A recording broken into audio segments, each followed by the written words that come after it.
अस्सलाम वालेकुम। मैं शुगर की मरीज़ हूँ। मेरे पैर जख्म है। मेरा बंदा फौत हो गया, 16 साल हो गए। इलाज मेरी कोई भी नहीं। बीमार हाँ, मेरा बंदा फौत हो गया, 16 साल हो गए। ते शुगर की मरीज़ हाँ, ते मेरे पैर की जख्म है। दवाई वैसे पैसे देने वाला कोई भी नहीं है, सिवाय अल्लाह की बगैर। मेरी मदद करो जी।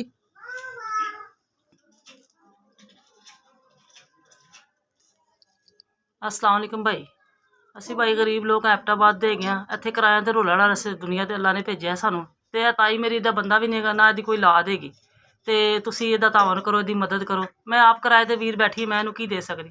ਮੇਰੇ ਭਾਈ ਮੇਰੀ ਤਾਈ ਅੰਮਾ ਇਹਨਾਂ ਦੀ ਔਲਾਦ ਹੋਏਗੀ ਕੋਈ ਨਹੀਂ, ਤੇ ਇਹਨਾਂ ਨੂੰ ਮੈਂ ਹੀ ਰੱਖਿਆ ਨਾ। ਇਹਨਾਂ ਦਾ ਭੈਣ ਭਰਾ ਜਿੱਥੇ ਕੋਈ 4 ਦਿਨ ਰਹਿ ਲੈਣ। ਤਾਇਆ ਮੇਰਾ ਫੌਤ ਹੈ, 16 ਸਾਲ ਹੈਗੇ ਨੇ, ਹੋ ਗਏ ਨੇ। ਤੇ ਇਹਨਾਂ ਦੀ ਕੋਈ ਮਦਦ ਕਰੋ। ਸ਼ੂਗਰ ਨਾਲ ਇਹਨਾਂ ਨੂੰ ਉਂਗਲ ਕੱਟੀ ਜਾਣੀ ਸੀ। ਇਹ ਸ਼ੂਗਰ ਨਾਲ ਜ਼ਖਮ ਬਣ ਗਏ ਨੇ ਇਹਨਾਂ ਦੇ। ਪੈਰ ਦੀ ਉਂਗਲ ਡਾਕਟਰ ਕੱਟਣ ਰਹੇ ਸੀ, ਤੇ ਉਹ ਨਹੀਂ ਕਟਾਈ ਕੇ ਦਵਾਈ ਦੂਈ ਨਾਲ ਕੋਈ ਅੱਲਾ ਆਰਾਮ ਦੇ ਦੇਵੇ ਇਹਨਾਂ ਨੂੰ। ਭਾਈ ਕੋਈ ਇਹਨਾਂ ਦੀ ਮਦਦ ਕਰੋ। ਇਲਾਜ ਇਹਨਾਂ ਦਾ ਚੱਲਦਾ ਪਿਆ। ਹੁਣ ਅਸੀਂ ਆਪ ਇਹਨਾਂ ਜੋਗੇ ਨਹੀਂ ਹੈਗੇ ਕਿ ਇੰਨੀ ਦਵਾਈ ਇੰਨੀ ਮਹਿੰਗੀ ਮਹਿੰਗੀ ਲੈ ਕੇ ਦੇਵਾਂ। ਤੁਸੀਂ ਕੋਈ ਮਦਦ ਇਹਨਾਂ ਦੀ ਕਰ ਦਿਓ ਕਿ ਇਹਨਾਂ ਦਾ ਇਲਾਜ ਅਸੀਂ ਕਰਾ ਲਈਏ, ਪੈਰ ਨਾ ਇਹਨਾਂ ਦਾ ਕੱਟਿਆ ਜਾਵੇ।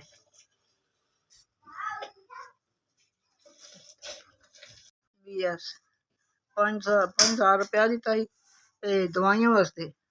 अल्लाह तेन बहुता देवे, अल्लाह तेन होर देवे, अल्लाह तेरे कारोबार अच्छी करे, तेन अल्लाह तेन सख्तियां दे, अल्लाह कामयाबी करे, अल्लाह तरक्की देवे, अल्लाह बड़ी उम्र देवे।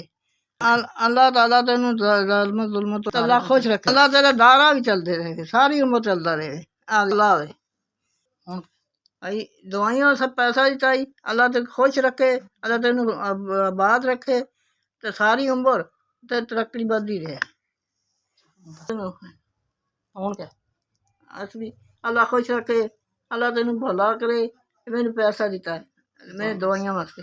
अल्लाह खुश रखे, अल्लाह आबाद रखे, अल्लाह कारोबार अच्छा रखे, सलामत होए।